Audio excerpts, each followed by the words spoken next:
Hey y'all, it's Jan from Shumpert's Healing. I just want to thank y'all for stopping by. I want to talk to you for a minute. Daniel told me something this morning that really helped me, and I wanted to share it with y'all. But let me take you back.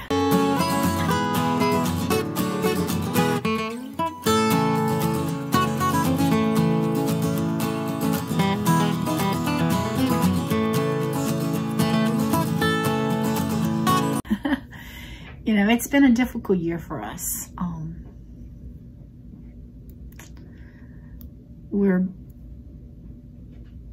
We started a business, Randy and I started a business 29 years ago. And he passed away after 28 years of it. And he mainly ran it. And he did the work, and he met the customers, and he took care of it. I answered the phones, took the bookwork, care of the bookwork, and took care of our family and our home. And so it's really been challenging and hard this year. And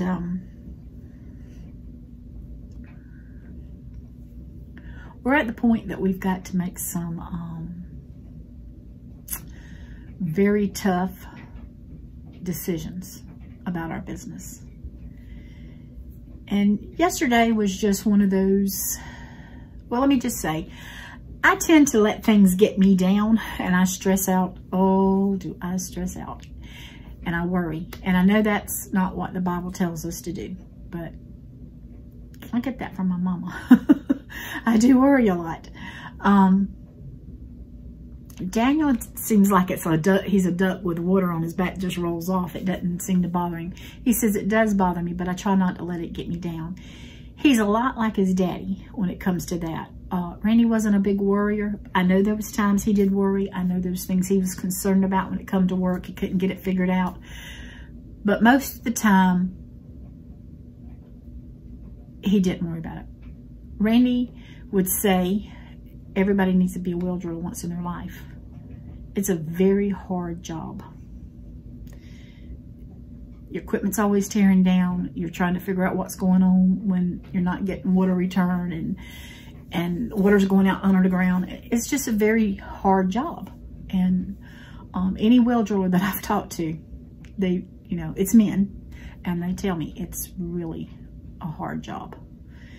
And so we've just been having some problems, and like I said, some major decisions has got to be made. And so yesterday was a bad day at work. It just was a bad day. And we both came home down. And like I said, you don't usually see Daniel down, but he was down. And we had some things we had to do. I started baking some of my bacon for Christmas, and he had some work outside he had to get done. And we got that and had supper and did our devotions and prayer, and then watched a movie and drank some hot chocolate and tried to get our mind off of it. So we went to bed, and this morning when we got up, Daniel was telling me, he said, I had a dream. So Daniel was trying to figure out this dream, and he said it was just a crazy dream. And he had to go to the bathroom to get a Band-Aid. And he said the Lord just spoke to him and said, this dream was for you. And I believe it was. You know, the Bible tells us that the old men will see visions, and the young men will dream dreams. And usually if there was a dream that had an interpretation or a meaning to it, Randy was pretty good about God giving him the ability to interpret it.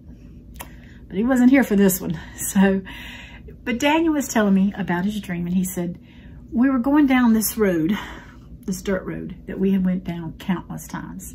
He said it kept washing out more and more. He said, and this time it had really washed out. And as we was driving down the road, the van started tilting over into the pond. He said, and I throwed it in reverse and backed up. He said, and then this other car was coming down the hill. He said, they were flying. He said, and I jumped out and started waving my hands to try to get them to stop. He said, and then all of a sudden they just turned and went right into the pond and started, he said, and I said, oh no. He said, they just started riding on the water. And he got to looking, and he said, there was a wooden bridge right on the edge of the water. And it went around the pond and it came back to where he was. And he said, they got out and they stopped and they, what? He said, I thought y'all was going into the pond. He said, but I see that there's a bridge under the water. And he said, Mama, God's going to make a way.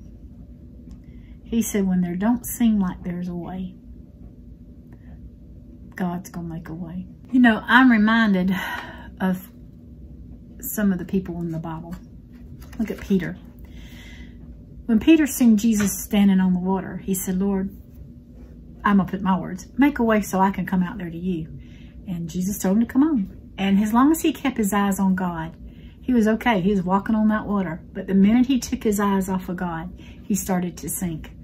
But Jesus still made a way for him because he reached out his hand and he took it and he pulled Peter up.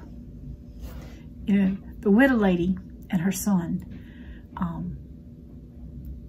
they had enough meal in the bucket, enough oil to make their last meal, and then they were going to die. And when Elijah come by, he said, first make me a cake.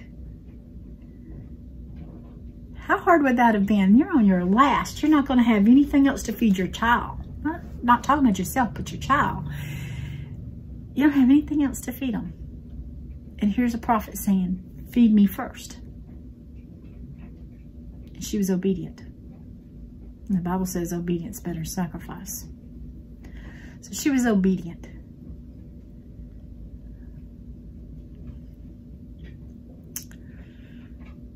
They never had to worry about meal in the bucket and enough oil to have bread during that famine.